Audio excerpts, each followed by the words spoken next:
기댈 거 없는 폭로전이 됐습니다. 구경꾼들만 신났어요. 진짜 졌더. 그냥 이혼하면 되는 것을 더럽게도 물고 늘어지네요.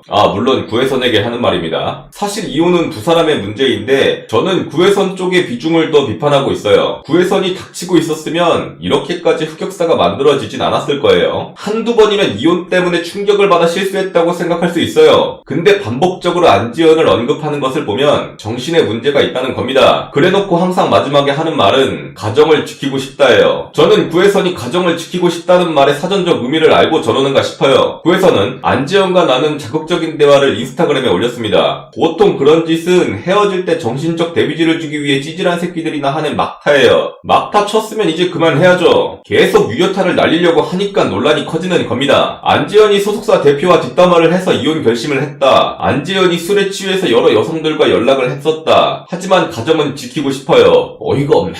만약 여기서 안지연이 그래요, 구혜선씨 우리 다시 잘해봅시다, 돌아온다면 잘 지낼 수 있을 것 같습니까? 이미 둘 사이가 끝났다는 것은 구혜선이 제일 잘할 겁니다. 근데도 저러는 것은 지금 세상에서 자신이 가장 비극적인 사람이라고 생각하고 있을 거예요. 누군가에게 공감받고 싶고 동정도 받고 싶을 겁니다. 그리고 안지연을 욕하고 싶지만 좋은 이미지도 유지하고 싶겠죠. 그래서 나온 게 가정을 지키고 싶다는 말이고, 그 말을 앞세워 안지연에 대한 온갖 음해는 다 하고 있습니다. 그냥 차라리 대놓고 안지연 개새끼라고 하세요. 그럼 걸크러쉬라고 여초 사이트에서 환장하고 지원해줄 겁니다. 사실 제일 좋은 방법은 그냥 닥치고 있는 거죠. 아무튼 하도 구혜선이 어그로를 끄니까 드디어 안지연도 입장문을 발표합니다. 존나 길어요. 제가 핵심만 요약해서 말씀드리겠습니다. 3년간의 결혼 생활이 좆같았습니다. 그래서 별거를 결정했고 이혼에 합의했습니다. 구혜선이 합의금으로 가사 일당, 결혼 당시 기부금을 요구했습니다. 근데 금액이 부족하다고 아파트 소유권을 추가로 요구했습니다. 구혜선이 안지연이 혼자 지내고 있는 오피스텔에 수희 아저씨를 속여 무단 침입해 핸드폰을 훔쳐갔습니다. 소속사 대표와 뒷담화를 한 적이 없습니다. 결혼 후 1년 4개월째 정신과 치료를 받으며 우울증 약을 복용하고 있습니다. 그렇군요. 원래 사람들이 얘기를 할 때 자기 위주로 얘기를 하기 때문에 이혼 같은 문제에서 객관적 사실을 파악하기 어렵습니다. 근데 안지연의 입장문이 올라오고 얼마 지나지 않아 바로 구혜선의 반론이 올라왔어요. 이혼 관련 재판을 보면 서로의 주장이 다릅니다. 그럼 판사가 어떻게 판단을 하느냐? 둘의 얘기를 합치면 그게 진실이라고 하네요. 구혜선과 안지연의 이야기를 합쳐보도록 하겠습니다. 구혜선의 반론도 존나 길어요. 핵심만 말씀드리겠습니다. 안지연이 말한 합의금 중 기부금이란 결혼식 대신 기부한 금액이다. 알아보니까 세브란스 병원 소아병동이네요. 모든 비용을 구혜선이 지불했기 때문에 받을 돌려달라 한 것이다. 기부 아니었나요? 이미지를 위한 쇼였나 보군요. 가사노동을 구혜선이 100% 담당해서 가사노동비를 받은 거지 이혼 합의금을 받은 게 아닙니다. 그게 이혼 합의금이에요. 합의금 따로 위자료 따로 받을 양반이네. 둘 다 똑같은 건데 애초에 가사 100%도 신뢰가 가지 않습니다. 구혜선과 안지연은 같은 정신병원에 다녔습니다. 어쩐지 구혜선이 안지연 생일날 소고기 묵국을 새벽부터 만들어줬는데 한 입 먹고 빤스런했습니다. 안지연의 오피스텔에 불법 침입한 적이 없습니다. 결혼 생활 중 연기 공간으로 만든 거라서 저도 들어갈 권리가 있습니다. 이곳의 인테리어는 구혜선 돈으로 했습니다. 아파트 소유권을 요구했던 것은 안지연이 이혼을 해주면 집을 준다고 했기 때문입니다. 안지연이 이혼 사유로 섹시하지 않은 젖꼭지라고 얘기하고 다녔습니다. 구혜선은 좀비가 되어 있었습니다. 그렇군요. 구혜선 얘기를 들어보면 구혜선도 사연이 있습니다. 어느 정도 심정 이해는 가요. 근데 이런 유치한 행동은 연애 처음 하는 고딩들이나 하는 행동이지 다 큰 성인의, 거기다 사람들에게 주목받고 있는 연예인의 행동으로서는 적절하지 않다는 겁니다. 그리고 자기 합리화시키기 위해 이혼 사유로 상황을 짜집게 한 것은 잘못한 거예요. 정리하자면 구혜선과 안지연은 둘 다 정신과 치료를 받고 있다. 구혜선과 안지연은 서로 안 맞는 타입이다. 안지연은 원래 말과 행동을 싸가지 없게 하는 타입이다. 연애 초에는 콩깍지 때문에 몰랐지만 결혼하니까 그의 말과 행동이 보이기 시작했다. 구혜선과 안지연은 서로 각자에게 서운한 것들만 기억하고 얘기하고 있다. 받은 것에 대해선 당연시 여기고 있는 상황이다. 서로 피해자다. 이런 상황이 되겠군요. 제가 봤을 때는 그렇게 큰 문제는 아닙니다. 그냥 서로에게 질린 거고 애정이 식으니까 원래 인성이 보인 것 뿐이에요. 거기에 서로 안 맞으니까 질리도록 싫은 거고, 제일 좋은 방법은 그냥 이혼하라고! 존나 가짜는 일 때문에 지금 북한 방사능이랑 조국 딸이 묻히고 있습니다. 어그로 적당히 끌고 이혼하라! 제가 구혜선 과거 인터뷰를 하나 읽어봤습니다. 보니까 구혜선이 연애를 많이 못 해봤더라고요. 처음 연애를 해보고 상처를 너무 많이 받아서 연애를 하는 것에 대해 회의적이었다고 합니다. 그래서 안지현과 헤어지는 게 무섭고 그 후에 다시 일어날 수 있을까 걱정이라고 하네요. 근데 이별에 익숙해지는 게 어른입니다. 시간이 지나면 오히려 더 빨리 일어날 수 있어요. 안지현이 아무리 족같은 짓을 했어도 지금 어그로를 끌고 있는 것은 구혜선 당신이에요. 그거 집착입니다. 때로는 사는 게 죽는 것보다 무서울 때가 있어요. 아마 구혜선이 지금 이런 심정일 겁니다. 근데 고작 이혼 때문에 여태까지 쌓아온 자신의 업적을 이렇게 박살낼 정도로 자폭하는 것은 시간이 지나면 무조건 후회할 거예요. 그냥 서로의 차이를 인정하고 헤어지세요. 그리고 시간에게 모든 것을 맡기세요. 괜찮아질 겁니다. 마지막으로 구혜선과 안지현이 다니던 정신과가 어딘지 궁금하네요. 믿고 걸으면 됩니다. 전혀 치유가 되지 않았어요. 구혜선과 안지현이 가장 시급하게 해야 될 것은 이혼보다 병원을 바꾸세요.